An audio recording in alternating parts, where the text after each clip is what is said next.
আমরা সেই দল যেন উড়ে এসে জুড়ে বসেনি, আমরা লড়াই করে সংগ্রাম করে এই বাংলাদেশে আমাদের দেশ নেতা জিয়াউর রহমান আমাদের এই দেশকে স্বাধীন করেছেন।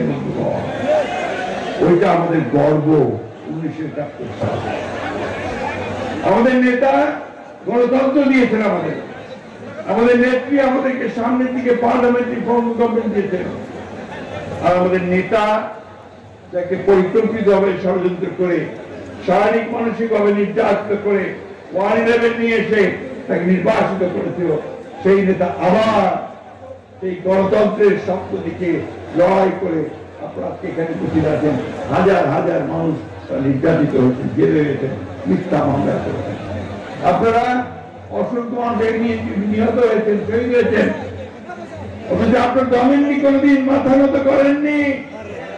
আমি নিজেই জানি আপনারা রাস্তাঘাট আটকে দিয়েছেন সে আন্দোলনের সময়, ঠিক না? সে কথা ঠিক। সেই দলের সদস্য ছাত্র দল, যুব দল, স্বেচ্ছাসেবক দল, মহিলা দল, শ্রমিক দল, ওলেমা দল, অন্যান্য সমস্ত দল বিএনপির সঙ্গে একজোট হয়ে আপনাকে লড়াই করেছেন, ঠিক না? আপনারা সেই দলের জন্য